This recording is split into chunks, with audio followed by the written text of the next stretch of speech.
I'm in Omeath at the edge of Carlingford Lough, once a vast Gaeltacht area, a place that is synonymous with the oral tradition, with the great Ulster poets like Peadar Doireann and Art McCooey composed some of their best-known songs. An area where, when you walk around, the sense of history and tradition is palpable in the stories told in this area. And I'm very excited to meet my guest today because he is the ideal companion and tour guide for a walk like this. Omeath is a village on the Cooley Peninsula in County Louth. Close to the North of Ireland border, it's beside the County Armagh and the County Down border and midway between Dublin and Belfast. My walk begins just a short distance from here. Paul Gosling is a lecturer and an archaeologist and has spent many a summer walking every part of the Cooley Mountains. With Paul as my guide, I'm guaranteed some interesting insights into the myths, folklore and history of these mountains. Hello, Paul. Paul. How are you doing? Great. Good to see you. I'm delighted to be here now because, do you know what, I'm a big Irish language and history nerd. And not a lot of people know this, but Louth is very instrumental in the story of cultural and language revival in Ireland. It is, yeah. It goes back to what we would now call the revolutionary period, you know, from about 1900 to 1920s. Mm-hmm. And Omeath was a Gaeltacht at that time. Yeah. And there was a big summer school held here every year. A lot of the luminaries that we'd associate with 1916, including Pádraig Pearse and others, would have come here to learn and to teach Irish during that period. Well, great. Do you know what? We might as well get walking, so you can tell me all the stories. Okay. My walk starts in Coilte's Slieve Foye Forest Park and heads upward across the mountain ranges towards Maeve's Gap. From there, it's a 3-kilometre descent to finish at Carlingford Castle, a total distance of 10 kilometres. The route is spectacular. It rises over 350 metres with views of the entire countryside surrounding it. The trail is rugged and steep in parts, and long stretches are remote. So proper walking gear is essential, including fuel, rucksacks, and wet weather and wind protection. Tell me about your relationship with walking, Paul. I'm 71 years of age. I've always walked because archaeology brings you out. Of course. So yeah, I do quite a lot of walking for work, but not enough for recreation. So what does walking do for you mentally? Clears the head. I live in the country. We have 2 dogs. And given that I spend a lot of time writing at the moment, that is a huge mental benefit to take that walk, usually in the afternoons, with the dogs. So tell me, how did you get interested in the mythology and history of this area? I had to go to Dublin, really, to college before I began to realise that where I grew up was Cuchulainn country. And in that sense, I probably rewrote my identity a little bit, you know. Okay. You start rewriting your biography from the present back to the past.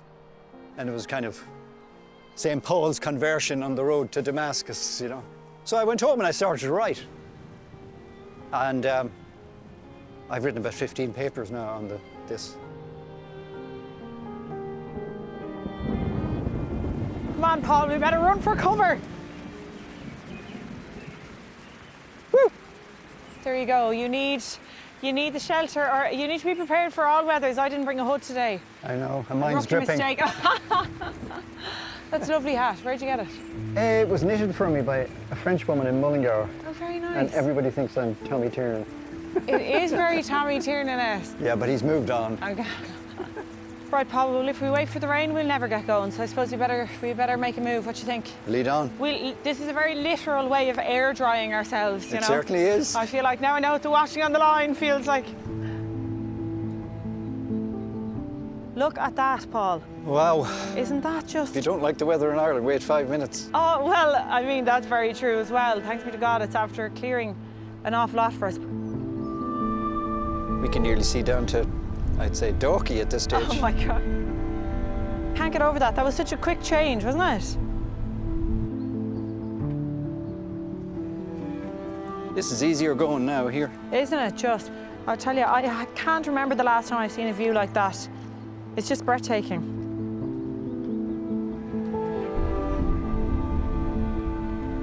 Paul, why do you think myth is so important?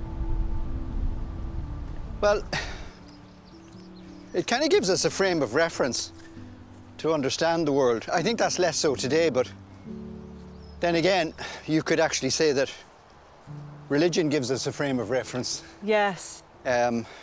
So I think in the past, as in the present, for many people and for communities, having a mythological frame in which to position your life is a very important for your identity, for your, your mental health. Okay. And I think that's hugely true in the past, where we didn't understand the world maybe as clearly as we do today.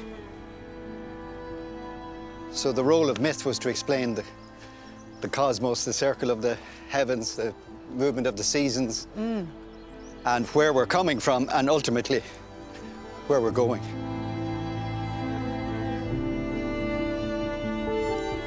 Well, they say that if you don't get wet at least once on a walk, it isn't really much of a walk. And where do they say that, Paul?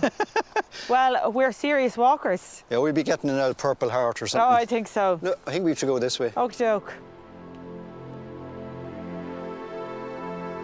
This walk overlooks the coastline for most of the route, so the views are with us all the time. There are also a few outcrops and points along the way that allow us to stop, take a moment and take in the surrounding countryside. OK, Doireann, this gives us a fabulous view of Carlingford. And the harbour, of course, is another topic because it provides a safe haven at the mouth of Carlingford Lough. And there has been speculation that Carlingford may, before the Normans founded the town, maybe around 1190 to 1200, that this was a Viking ship port, a lung fort. OK. But that's not been substantiated. And in fact, excavations in recent years have shown that the castle is built on top of an early Christian, an Irish fort, because they found a souterrain underneath the remains of the castle.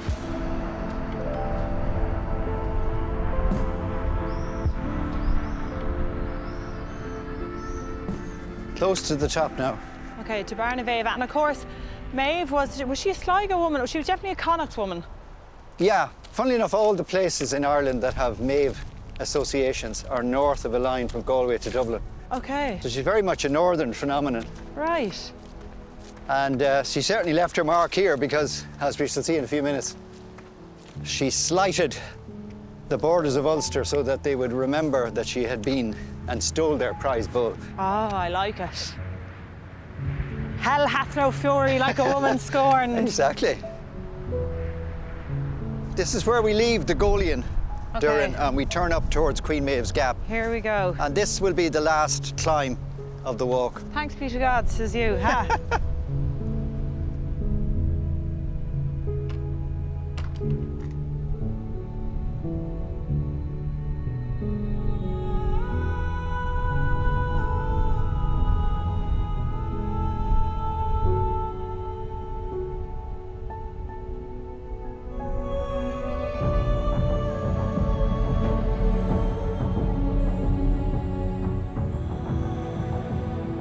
OK, Paul, this is a pretty epic view, but you're going to have to explain the epicness of the mythology that goes with it. OK. The story has Queen Maeve coming from Rathcrohan near Tulsk in County Roscommon, right across the North Midlands, in pursuit of a prize bull so that she can match her possessions to her husband, Alil's possessions. And this bull resides here in Cooley. She is down on the plain of Cooley here, in a place called Finnavar Coolinya, which is Cooley Point, and she tries to follow the bull by working her way along the coast. She comes to a river called the Big River today. She's trying to get around the river, which is rising up against her. Literally, the whole area is resisting her. She calls her warriors back and says, no, we shall cross the mountain. So she brings them up here, and she says, in order to mark our expedition, we will cut a gap through this mountain. And the texts, which date back to about 1100, tell us that her warriors dug for 3 nights and 3 days to form what is now Maeve's Gap. Just like, victors leave trophies, and this was her trophy, as it were. You know, this is unique. It's a unique part of our history here in Cooley. From another point of view, it's universal, because what you have here is what geologists call a geomyth. So it's a geological feature that has a geological explanation, but it also has a mythological explanation. They have layered upon them this wonderful storytelling about how these were formed. As we've seen today, you have to put the effort in to get here. You sure do, but it's well worth it in the end. It You're is. Míle Mágat, Paul. You're welcome.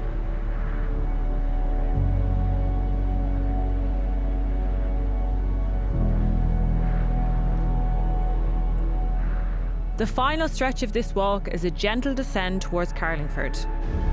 This is level and along the local roads to finish at Carlingford Castle. Now, Paul, I say this all of the time, but genuinely that walk had everything that I'm looking for. Spectacular views, fantastic history, and for me, the walking through BARNAVAVE, I mean, it was just spectacular. Yeah, it's the high point of it, isn't it? It really is. So is that also your favourite part? Oh yeah, like if you come here as a geologist, you're going to get, you know, the highs walking through that gap, and you come here looking for mythology, archaeology, you know. It's ticking all the boxes. The Cooley Peninsula, I'm telling you, I can't wait to come back.